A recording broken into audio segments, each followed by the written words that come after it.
Welcome to SVG-TV's news on Monday, December 28, 2015. I am Rochelle Batiste with the details. The opening of the first session of the 10th Parliament will take place here tomorrow. Tomorrow, the ceremony, which will begin at 4 p.m., will witness the swearing of members of Parliament as well as the election of Speaker and Deputy Speaker. The ULP's candidate, Jomo Thomas, who lost the South Leeward constituency, is tipped for the position as the Speaker of the House of Assembly, with Carlos James, who lost the North Leeward seat also by a narrow margin, is expected to take up the position as Senator and also Deputy Speaker. The 11 member, which makes up the cabinet, have already taken their oath of office on Monday, December 14, 2015, at a ceremony held at Heritage Square in capital Kingstown. Leader of the New Democratic Party, Anim Eustace, has rejected the Commonwealth's report that the December 9th general elections were relatively fair. Speaking on the radio program on Saturday, Eustace said that the Commonwealth's Commission's call for an independent electoral officer contradicts its own report, and he described it as a diplomatic garbage. It makes the point. On the one hand, they are asking for an independent commission. On the other hand, they're saying that the election is relatively fair. But if it's relatively fair, why you want an independent commission? The thing doesn't make sense to me. It's a lot of diplomatic garbage, which I reject in its entirety.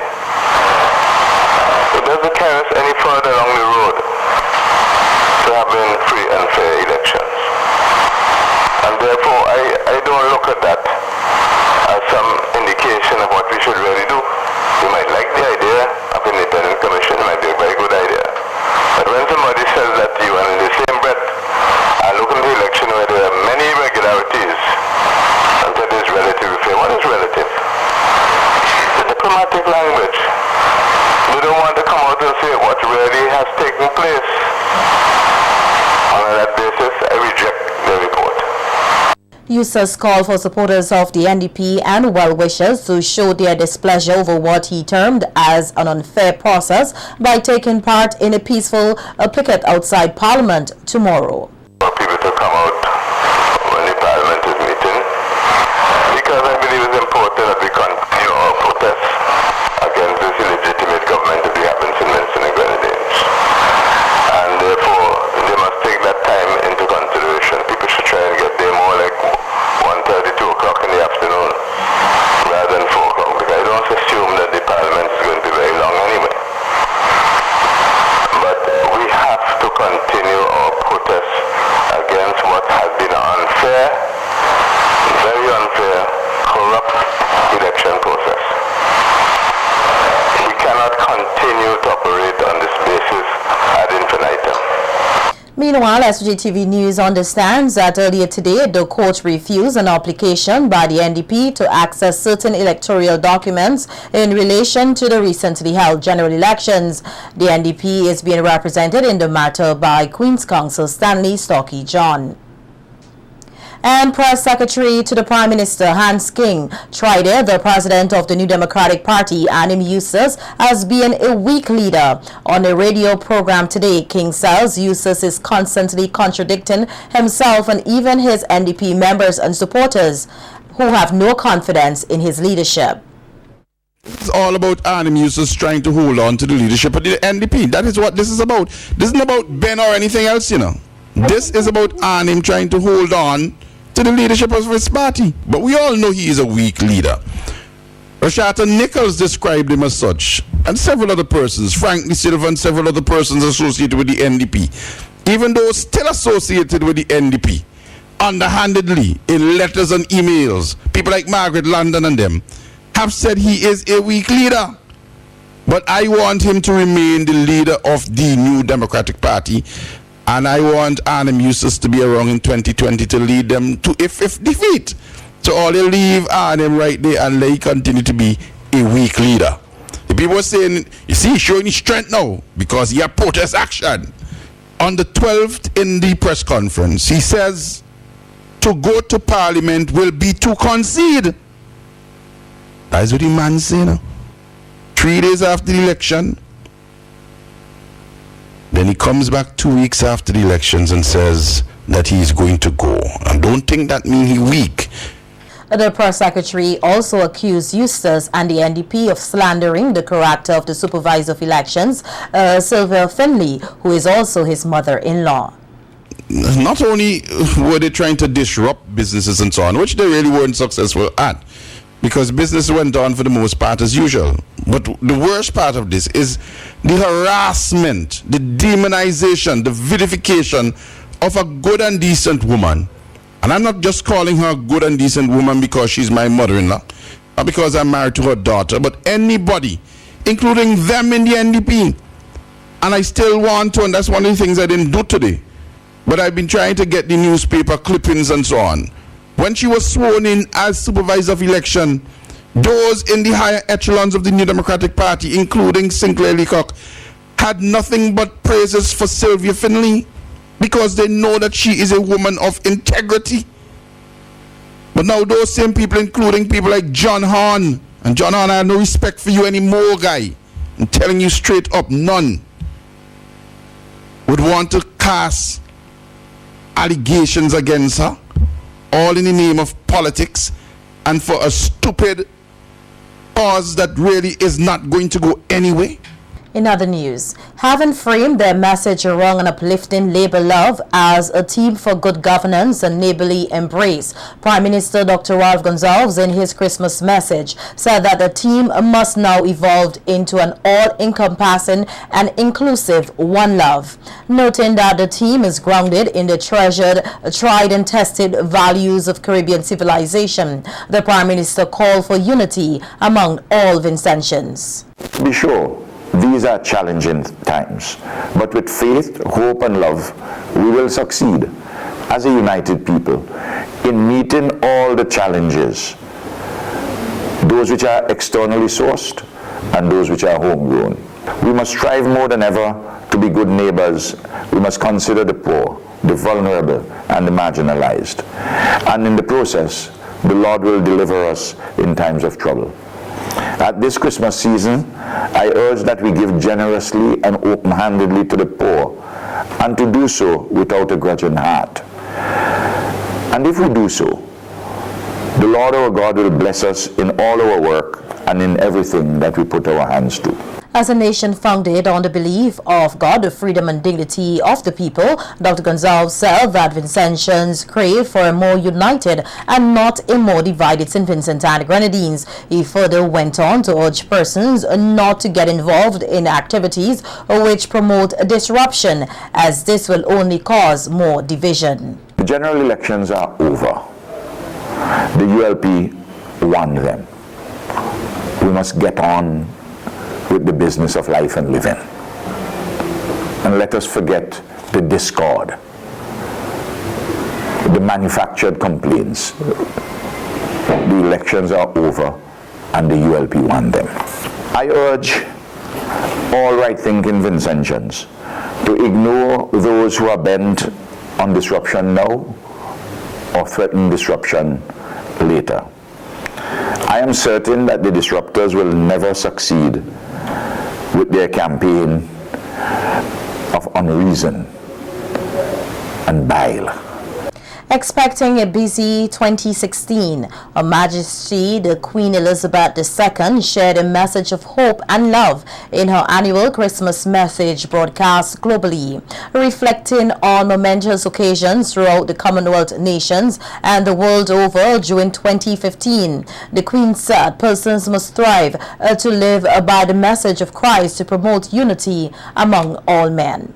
Despite being displaced and persecuted throughout his short life, Christ's unchanging message was not one of revenge or violence, but simply that we should love one another. Although it is not an easy message to follow, we shouldn't be discouraged. Rather, it inspires us to try harder, to be thankful for the people who bring love and happiness into our own lives, and to look for ways of spreading that love to others, whenever and wherever we can. drawing reference to the lights on the Christmas tree, which originated in part of her great-great-grandparents, Queen Victoria and Prince Albert. Her Majesty noted that the lights embrace the hope which is to come for all of mankind. There's an old saying that it is better to light a candle than curse the darkness. There are millions of people lighting candles of hope in our world today. Christmas is a good time to be thankful for them and for all that brings light to our lives.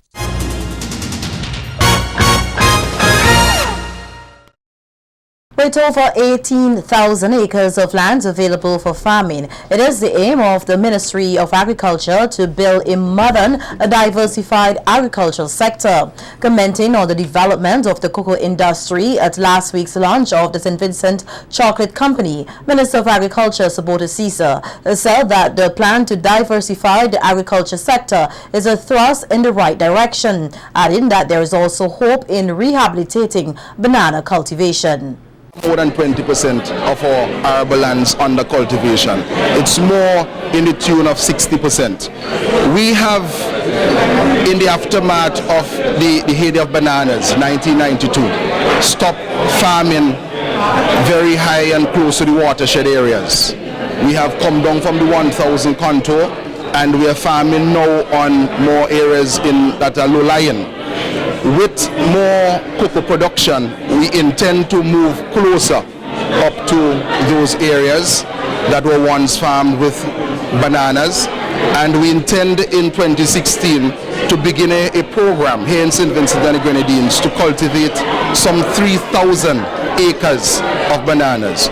So we are going to see a significant increase in the cultivation of bananas. Minister Caesar said steps will also be taken to further expand the range of agriculture produce cultivated in SVG, with plans to start coffee cultivation and revitalization of coconut plantations. That the government of St. Vincent and the Grenadines has just signed a memorandum of understanding with an investor from the United Kingdom to establish some 2,000 acres of coffee here in St. Vincent. So it's not only cocoa, but we are also looking at coffee as a very important crop going forward. We are also working on the rehabilitation of our coconut plantations. Many of them are over 100 years old and are dying, and we know internationally, regionally and locally, the critical importance that coconut oil is playing in terms as a health product. Soursop is also playing a very important role in the medical fields, and we also intend to increase our cultivation of soursop. And the Agriculture Minister says he is optimistic for the 2016 harvesting of arrowroot. Harvesting for arrowroot is scheduled for January 4, 2016. According to Minister Caesar, an increase in production is expected in 2016, continuing the trend from 2012, where price increase has fueled an increase in production. The minister stated the Arrowroot Association has more than tripled the production of starch in the past 3 years. He further noted that the refurbishing of the Arrowroot factory in Owia and the expansion of the drying facility will be high on the agenda for the coming year. The Agriculture Minister, however, noted that one of the drawbacks in 2015 was the small size of the drying house, which in 2016 will witness a refurbishment. The Arrowroot Industry Association is also proposing several restructuring activities, including the operation of the cassava factory at Orange Hill. Fair trade will only die when the farmers allow it to, and according to the chairman of the Farmers of SVG Fair Trade Organization Inc., Denniston Samuel, that is one thing they as farmers will never do. Addressing the organization's 15th annual general meeting at the Peace Memorial Hall earlier today, Samuel called for the government to give substantial funding to the organization. He also said that a greater involvement of entities such as WINFA and CARDI is essential. Of more is to be done to enhance the productivity of not only the fair trade but the agricultural sector as well. Through the last 5 years, has spent tremendous amount of its finance. Tremendous. We are at a stage now that if we're not careful, tomorrow you're out the door. You don't hear no organization as fair trade. Because financially, I don't want to use the word scrap, but we are hammered financially. Who is not in this sector will not feel what we are feeling. This sector is more important than some others, but yet it has been treated as not important. This sector is the foundation on which this nation built, and everyone should understand that. So therefore, at this time, I am calling on government to give more to us for our survival. Samuel appeals for more unity amongst farmers as they must fight for the advancement of their livelihood, as many of them depend heavily on what they produce. I have to thank some people. I thank the farmers first, because several of us has tried tremendous. Presently now we are seeing real nice field on the ground. I just hope, I repeat again, I just hope that when fertilizer is needed, when caring of the least disease is needed, those will be done on time. Because when they are done not on time, we suffers. We suffers. And suffering is causing our organization to go under. The chairman said more emphasis must also be placed on the sector's development, especially in the school system, with a great need to have more qualified persons ready to guide the industry. That's in the schools. Agriculture, to me, maybe not as vibrant as it should be, because most of our personnel that come out of school, instead of coming in this sector, they go elsewhere. But there are opportunities there. We were persons to do research. You could be a scientist for soil. You could be persons to manufacturing. You get manufacturing areas.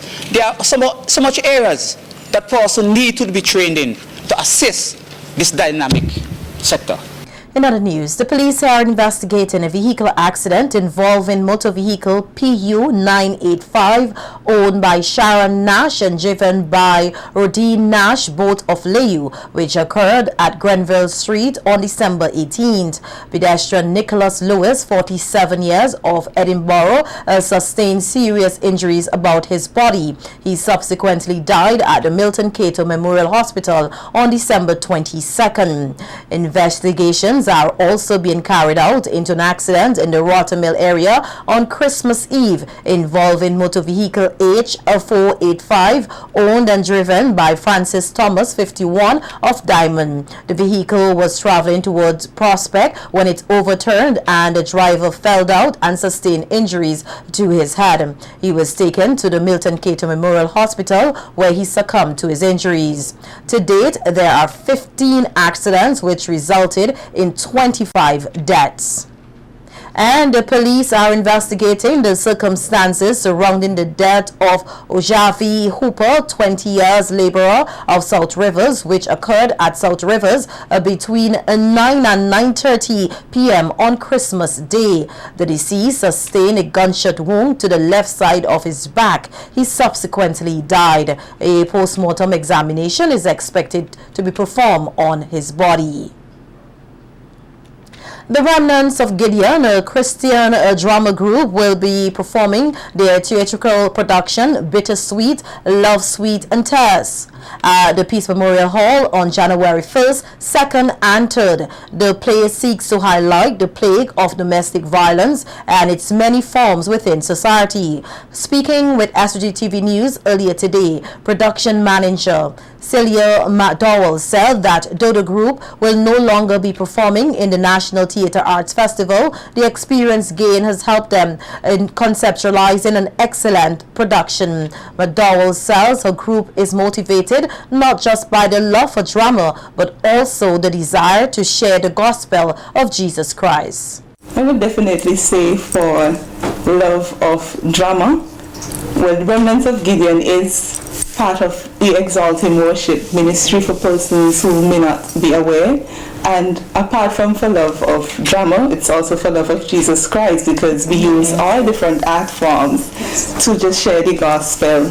Persons may somehow be caught off guard because they have some perceptions about what Christians should be doing. But we want persons to come January 1st, 2nd, and 3rd to see what it is like to execute on a professional level as well. Team leader Lucille Harry said the production features various characters from different backgrounds who have been abused domestically and will highlight their many challenges. She added that the play is geared towards a wide audience and hope to bring comfort to persons who suffer from domestic violence through the hope of deliverance from God. You know, it's not just what we do on stage, but it has reality to it. In terms of it could reach a wide variety of persons, and the fact that we are able to do this, we ourselves are ministering to other people, because there are persons out there who might be going through the same thing that we are depicting on the stage, and by them seeing that, then they could have the hope that yes, God really does exist and he could actually deliver me from whatever I'm going through and stuff like that. So just come out and watch the whole play, Bittersweet Love, Sweat and Tears, on January 1st, 2nd and 3rd. Tracy Crook, an actress in the group's production, says they are currently seeking sponsorship since drama production can be a costly exercise. She took the opportunity to describe the challenges that her character Pet Sam faces and is encouraging the public to support the play. I play the role of Pet Sam. She is very educated, she's sassy, she's full of life. However, due to her current relationship with her husband, she has this facade that she is just displaying for the co-workers because, you know, you have to keep it together, you're professional. Really and truly, she's dying. Also, there's another flip side to that. There is this budding romance in the air as well, later on in the play with her and the boss. I know you should come out and see it. It's a play full of persons from diverse backgrounds, and the mix would really keep you. Some would make you laugh, some would just make you get scared, it is just a thrilling experience to come out and view the play, and like she said, you would walk away with something more than just entertainment.